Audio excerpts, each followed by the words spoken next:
Problems. Steps to solving problems. What are the best steps to solve a problem?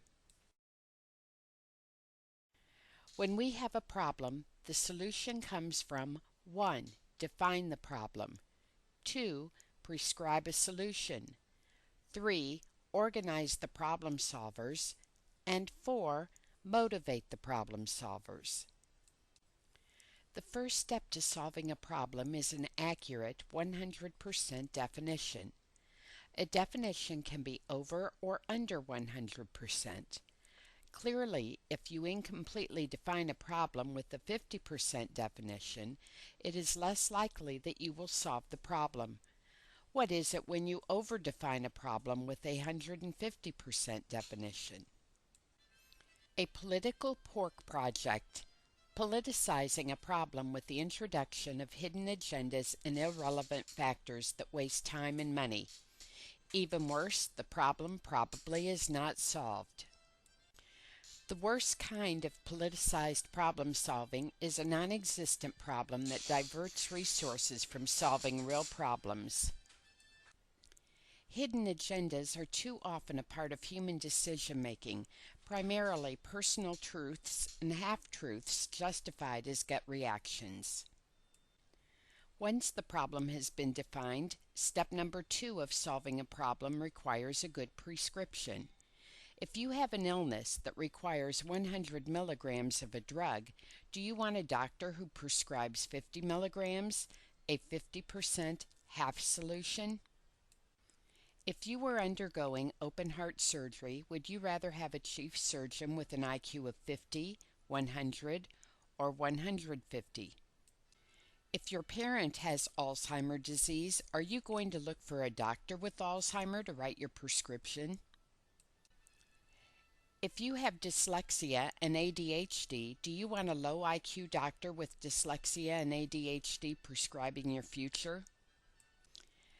The importance of a chief problem solver's IQ is akin to a Boeing 747 airplane loaded with Einsteins being flown by Alfred E. Neumann.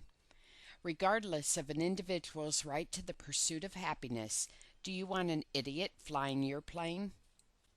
Step number 3 in problem solving is to organize the people who can help solve the problem. Enough, but not too many. Anarchy is not organizing people to solve problems. Nor is despotism a productive organizing of people to solve problems. Too many habitual politicians think organizing people is demanding people to follow their gut reactions. Usually, such followers end up with the politician's bowel movements.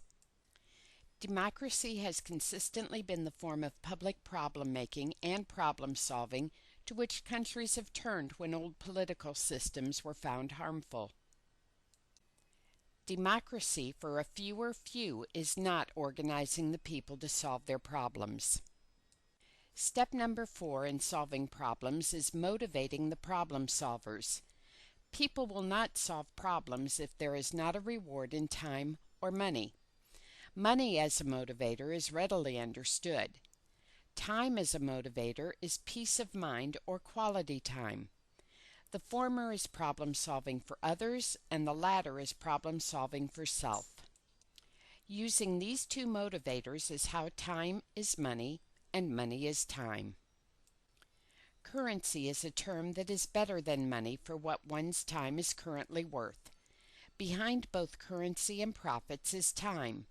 One should be paid what one's time is currently worth.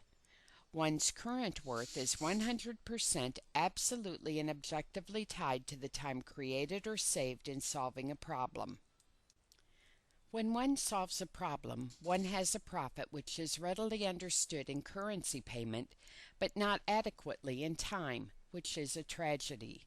The word profit is from Latin for forward existence or time, pro esse. Profits only exist when time-wasting problems are solved regardless of whether the problem solver is paid in money or time. With the dollar being dead as a public and private problem-solving tool, a new currency is needed to motivate problem solvers. Is the dollar dead? Are you counting on the dollars promised you in Social Security or your 401k plan? Do you have dollars for your health care? Does the government have dollars to meet its budget? The dollar is dead. The new currency must not be cheapened like the dollar. That needed new currency will be the most honest currency of all, which captures what your time is worth. An honest hour symbol for an honest hour's wage.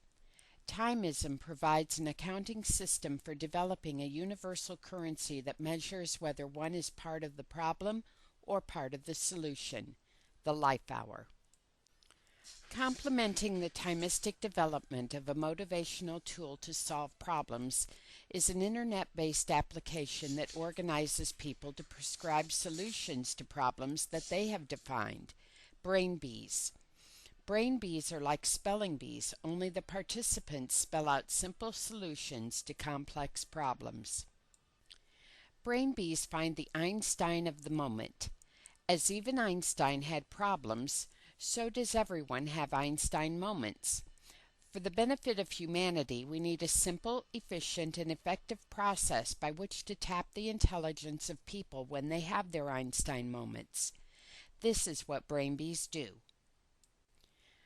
With brain bees optimized to the size of the population and problems, we can achieve an implied synergy in pole. When politicians make good policy, the polity in the polis will be polite without the need of police. When we have a problem, the solution comes from 1. Define the problem. 2. Prescribe a solution. 3. Organize the problem solvers. And 4. Motivate the problem solvers. Timism has not only provided a summary of the steps to solving problems, but the tools by which concerned citizens can shape their future. How soon you have a better, safer world with more disposable time and money is up to you.